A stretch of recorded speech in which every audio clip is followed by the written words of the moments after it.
Wong tuwa siji tansah sabar ngrumat anak 10 tanpa samar.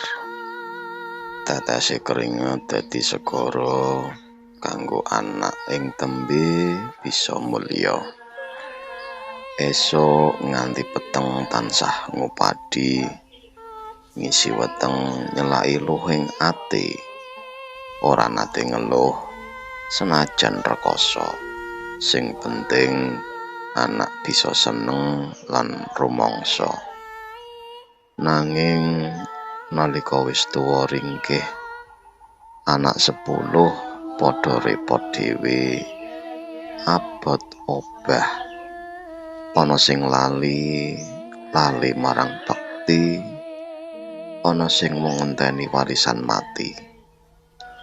Wong tuwa siji bisa ngrumat anak 10, kabeh ditresnani tanpa pilih-pilih. Nanging anak 10 durung mesti bisa ngrumat wong tuwa siji. Katresnan kadang kalah karo kepentingan pribadi. Aja nganti dadi anak kang lali marang leladi lan janji. Wong tuwa dudu beban nanging berkah. Sing ngopeni wong tuwa uripe bakal pepak lan berkah.